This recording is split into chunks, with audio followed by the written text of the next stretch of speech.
Picture this, the dusty Egyptian pyramid, the kind of place where the air is so thick with ancient secrets you're sneezing hieroglyphs. The walls pulse with mana, the sounds practically vibrating, and Sung Suho, our boy, the Shadow Monarch, serves in the middle of a training arc that'd make shonen legends jealous. Except, plot twist, the TV news just dropped a bombshell that's got the hunter world buzzing. Suho's officially ranked as an E-rank hunter. Yeah, E-rank. The kind of rank you'd give a guy who struggles to lift a goblin's lunchbox, not someone who's out here throwing punches that could rearrange a mountain's face. But Suho, he's not sweating it. He's too busy channeling his dad's shadowy swagger, his fists crackling with black mana as his skill smash levels up into a beastly hybrid of attack and defense, guzzling mana like it's a double-shot espresso. The cost is steep, but the vibe? Pure, unfiltered badassery. Enter Ammut, a crocodile demi-god whose less Nile River cruise a more cosmic wrecking ball. This guy's scales gleam like polished obsidian, and his presence fills the chamber like a storm cloud of teeth. He's got the croco tradition, trade blows to say hello. Suho, unfazed, winds up and unleashes a smash that cracks the air, sending sand flying like it's auditioning for a disaster flick. Ammut slides back, grins or as much as a crocking grin, and declares, "You pass." Boom, disciple acquired. But Ammut's not just a beefy mentor, he's dropping all like it's hot, hinting at Kandairu's shady cosmic schemes and clocking Suho as the son of the guy who smoked his star pupil ages ago. Yet, he's all, Urusol's too epic to ignore, and activates a glowing magic circle that makes the pyramid rumble like it's got stage fright. Here's where it gets nuts. Suho's not just punching hard, he's awakening memories of his past world, fragments of a reality where his dad, Sun Jinwoo, was rewriting the rules of existence. Uru, the Shadow Ant King with loyalty sharper than his claws, and Essel, the Demoness with a knack for spotting dimensional rifts, crash the party as the pyramid starts collapsing. The system pings Suho with a video game-style prompt, recruit Ammut as your NPC helper. He hits accept faster than you'd swipe right on a free coffee voucher, and bam, the pyramid sinks into quicksand, the desert erupting in an earthquake that'd make seismologists cry. Suho, Baru, and Essel vanish into the chaos, leaving you wondering if they've portaled to another plane or just ticked off the wrong sand deity. Meanwhile, Park Do-jin, a Korean hunter, is in deep trouble. The chapter paints him cornered think last stand in a horror movie vibes, mana draining, sweat dripping, facing some unseen nightmare that's probably got more teeth than a shark convention.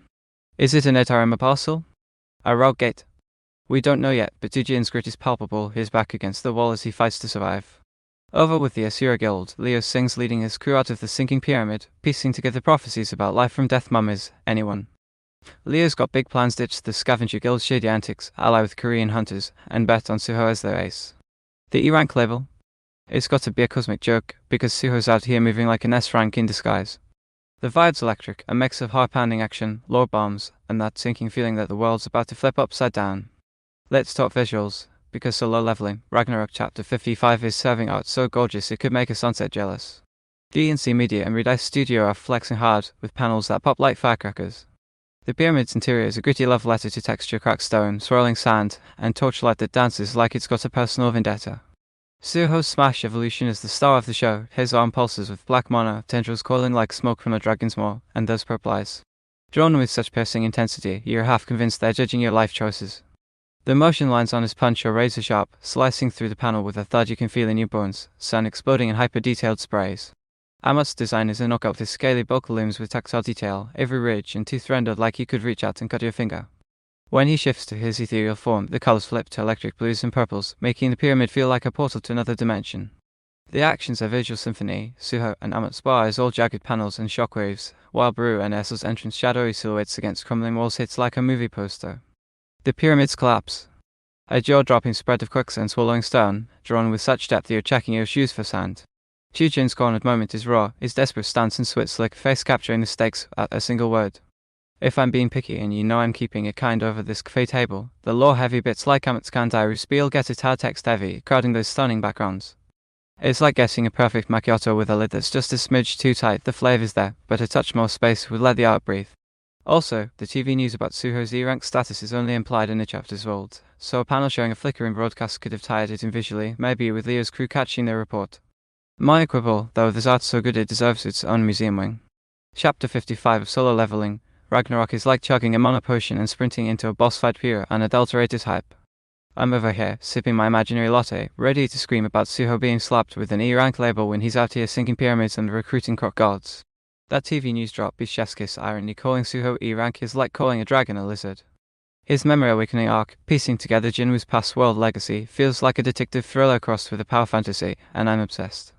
Ammut's grumpy mentor vibe is gold, his great soul line hitting right in the feels, and that system ping to recruit him. Peak gamer energy. Thought Do-jin's gone and struggle as this gritty human edges fight's got me on pins and needles, wondering what nightmare he's facing. Leo sings Asura Guild plotting a Korean alliance keeps the world building spicy, and the E-rank news makes Zero's inevitable glow up even sweeter. My only nitpick?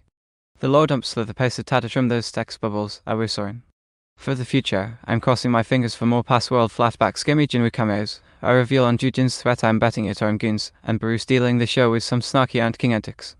Ragnarok's not just living up to the solar leveling legacy, it's carving its own throne, shadows and all. So, what's your take? You cackling at the E-rank shade or sweating for Do-jin's survival? Grab a coffee, and let's geek out over what Chapter 56 is gonna drop best. It's gonna be a desert-sized banger.